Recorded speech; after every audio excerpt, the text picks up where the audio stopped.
नमस्कार दोस्तों, राहे मोटिवेशनल चैनल में आपका स्वागत है। जब आप खुद पर ध्यान केंद्रित करते हैं तो आपके जीवन की समग्र गुणवत्ता में सुधार होता है। तनाव, चिंता और थकावट आपके मानसिक और शारीरिक स्वास्थ्य दोनों पर बुरा असर डाल सकती है। इसलिए खुद को प्राथमिकता देने से आप पाएंगे कि आप अधिक खुश, अधिक तनाव मुक्त और जीवन का पूरी तरह से आनंद लेने में सक्षम हैं। एक बार की बात है, एक लड़का था, उसका नाम सबल था, जो नगर में रहता था। वह अपने जीवन से बहुत निराश था। उनकी निराशा का कारण यह था कि वह अब तक अपने जीवन में कुछ नहीं कर रहा था। उसके माता पिता उसे ताने मारते थे कि आपके सभी मित्र कुछ न कुछ कर रहे हैं, लेकिन आप अभी भी घर बैठे हैं। दोस्तों के बीच भी अक्सर उनका मजाक उड़ाया जाता था। वह कहीं जाता तो लोग उससे पूछते कि आप क्या कर रहे हैं। उसे यह बताने में भी शर्म आ रही थी, वह कुछ नहीं कर रहा था। धीरे धीरे उसने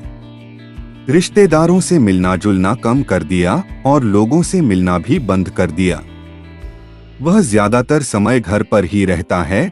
वह अकेला रोता है और भगवान को कोसता है और अपनी किस्मत को दोष देता है। अब उसे अपना जीवन बोझ लगने लगा था। कभी कभी वह सोचता कि कब वह कुछ करने के योग्य बनेगा, और फिर वह सोचता कि जिंदा रहने से अच्छा मर जाना है। एक दिन वह अपने नगर की एक गली से गुजर रहा था, तभी उसने देखा कि एक उपदेशक दुख और परेशानियों पर उपदेश दे रहा है। वह भी उसी भीड़ में सबसे पीछे बैठ गया और गुरु के प्रवचन सुनने लगा। उपदेशक कह रहा था, दुख एक शिक्षक की तरह है जो हमें जीवन की सच्चाई दिखाता है और हमें जीने का सही तरीका सिखाता है। आप चाहें तो जिंदगी जीना भी सीख सकते हैं। गुरुजी उपदेश दे रहे थे कि तुम चाहो तो कुछ भी हासिल कर सकते हो, और अगर चाहो तो एक कोने में बैठकर रो सकते हो। इन सभी बातों को सबल ध्यान से सुन रहा था, लेकिन शिक्षक की यह बातें पसंद नहीं आई। उसने खड़े होकर कहा कि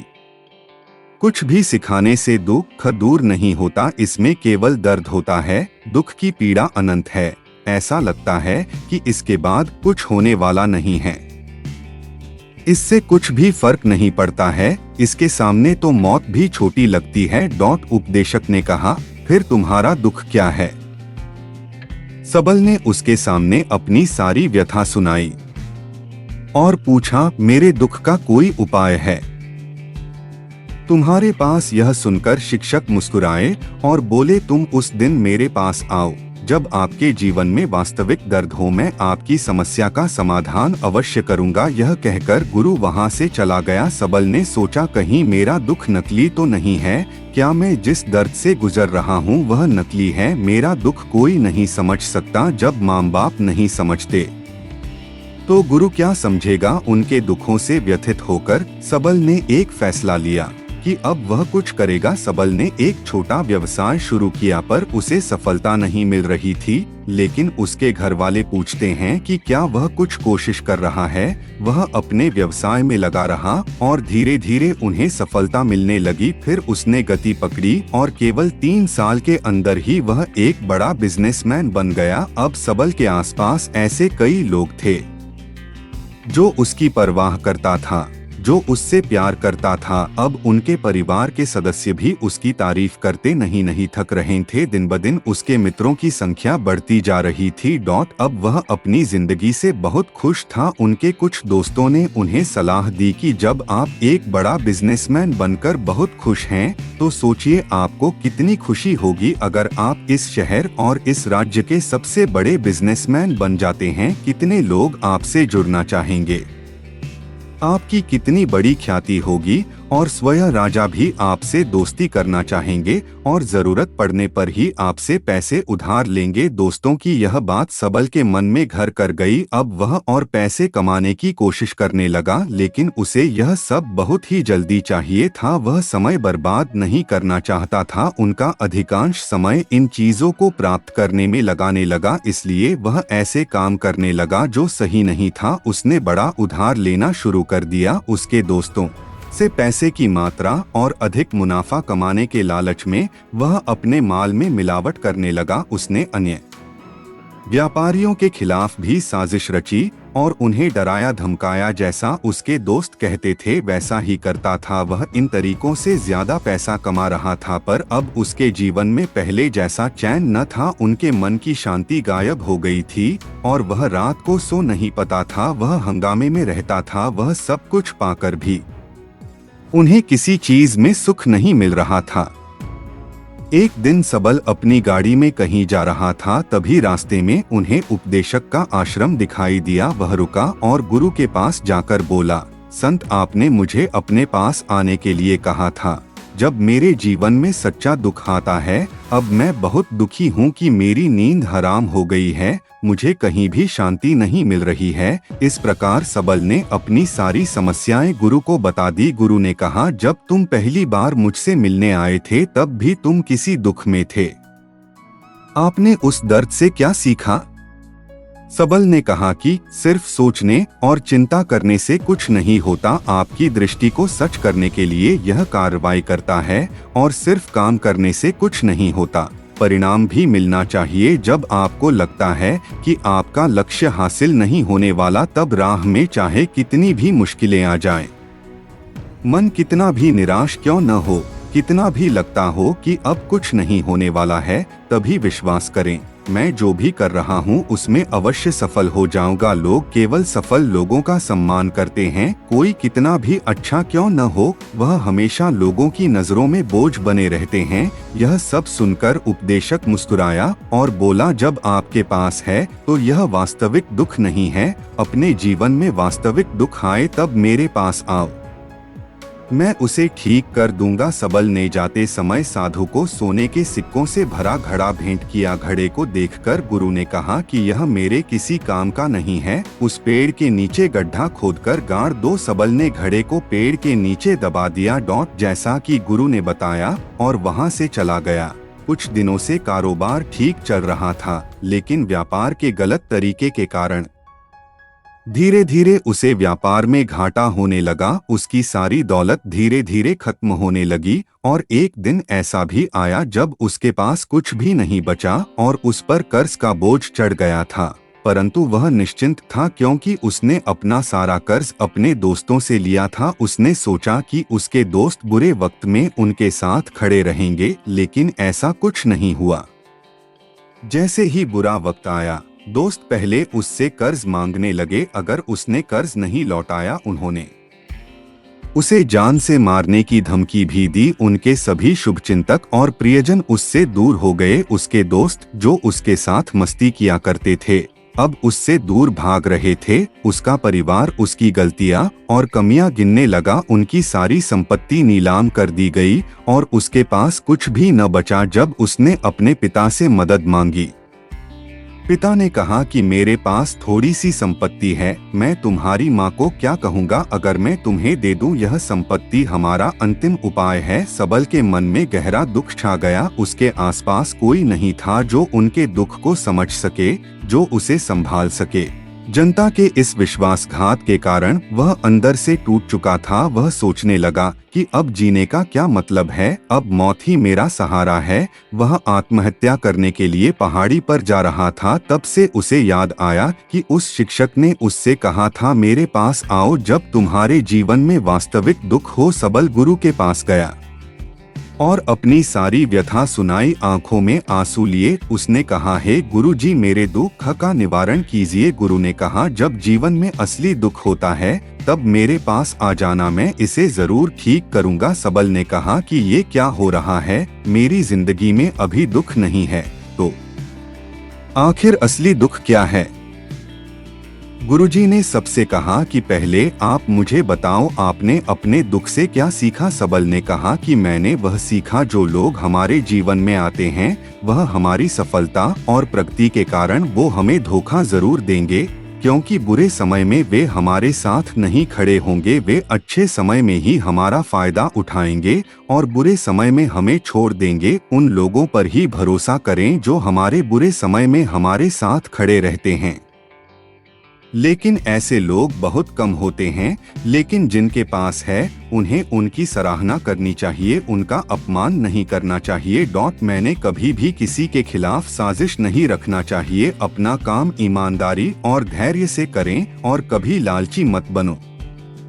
अपने सारे दुख दर्द और अनुभव बयां करने के बाद सबल गुरुजी के सामने आंखों में आंसू लिए बैठ गया। कुछ देर बाद साधु उठे और पेड़ के नीचे एक गड्ढा खोदा और घड़ा निकाल लिया जो सोने के सिक्कों से भरा हुआ था। उसने सबल को देकर कहा, मेरे पास आओ जब तुम्हारे जीवन में वास्तविक दुख हो। सबल ने अपने शिक्षक को धन्यवाद दिया और उसे प्रणाम करके चला गया।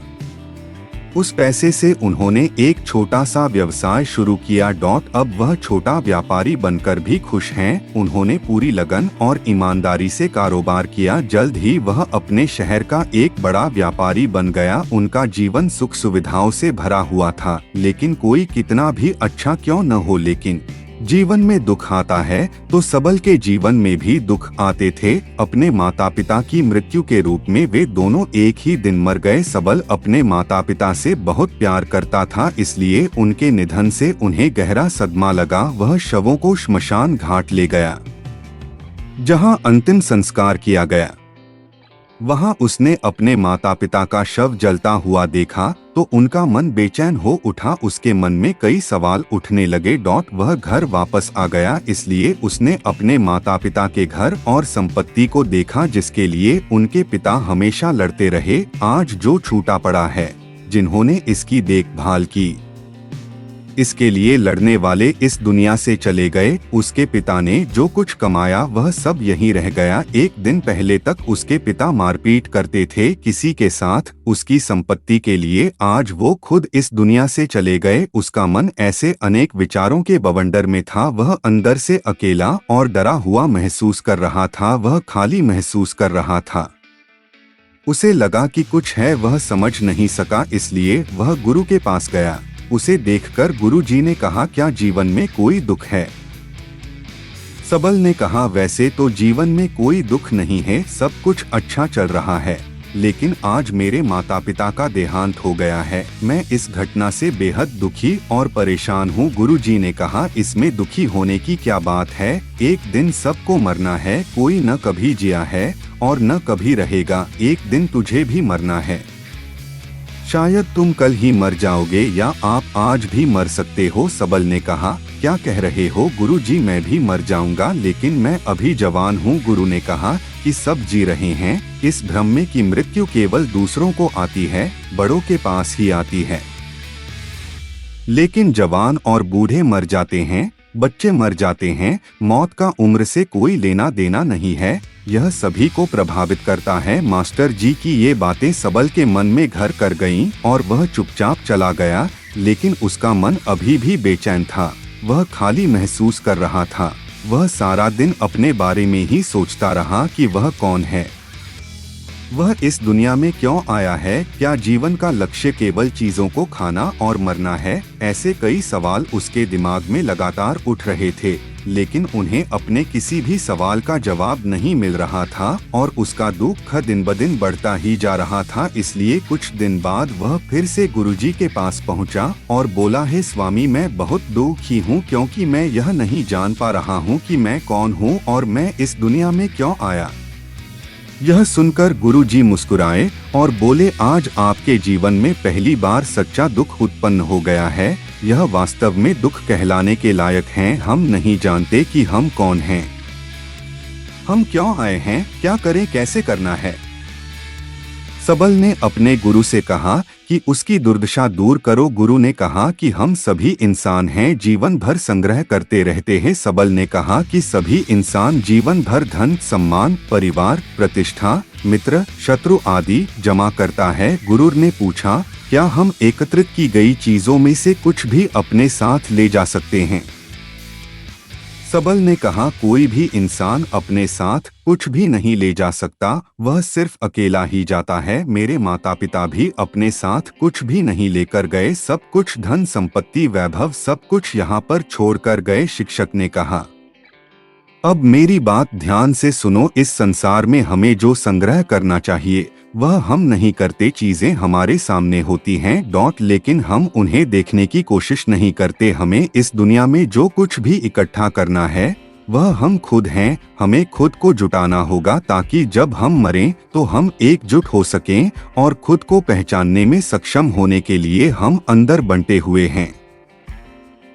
हम प्यार, नफरत, गुस्सा, ईर्ष्या में बंटे हुए हैं। क्रूरता, धन, स्थिति, प्रतिष्ठा, सम्मान, पहचान, धर्म, जाति, सैकड़ों हजारों ऐसी चीजों और इच्छाओं में हम विभाजित हैं और टुकड़ों में जीवन जी रहे हैं। इस विभाजन के कारण हमारी चेतना कभी एक नहीं हो सकती। हमारी चेतना शक्ति बिखरी हुई है, इसलिए हमारे पास इतना समय नहीं है, इतनी ऊर्जा नहीं कि हम मुड़ सकते हैं और अपने भीतर देख सकते हैं। वास्तव में धन, सम्मान और सुविधाओं का अभाव, लोग इसे दुख समझते हैं और जीवन भर के लिए जो दुख कहकर रोते रहते हैं और समाधान खोजने का प्रयास करते रहते हैं, उन्हें अपना समाधान कभी नहीं मिलेगा, क्योंकि जिसे लोग दुख कहते हैं वह वास्तविक दुख नहीं है। यह सिर्फ एक आदमी की इच्छा है, उसकी इच्छा कभी पूरी नहीं होती, इसीलिए व्यक्ति को कभी उनके प्रश्नों का समाधान नहीं मिलता। इसलिए इन सब से परे,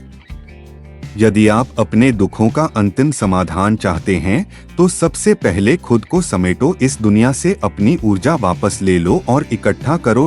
अपने आप पर ध्यान केंद्रित करो, स्वयं पर ध्यान दो। अपने मृत्यु से पहले अपने आप को जानने की कोशिश करो, बिखरो मत। सबल ने कहा, तो गुरु जी, क्या हम इस संसार को छोड़ दें? हमारी सभी इच्छाओं को मार देना चाहिए। किसी से प्रेम नहीं करना चाहिए, धन संग्रह नहीं करना चाहिए। शिक्षक ने कहा कि भावनाओं और इच्छाओं ऐसे बिखरे हुए मनुष्य में से निकल आओ जैसे कोई पत्थर पहाड़ से गिरे जिस पर पर्वत का कोई वश नहीं है सिवाय देखने के। परेशान होना और कुछ खोना वैसे ही बिखरे हुए मनुष्य की इच्छाएं बेकाबू और दर्दनाक हैं। उसका अनियंत्रित मन इच्छा करता रहता है और कल्पना करता रहता है और यह दुख देता है। लेकिन जब एक व्यक्ति अपने मन को एकत्र करता है तो वह जो कुछ भी करता है वह उसके नियंत्रण में होता है। फिर उसकी इच्छा से इच्छाएं भी उत्पन्न होती हैं। सबल ने कहा कि आपने मेरे असली दुख का समाधान कर दिया।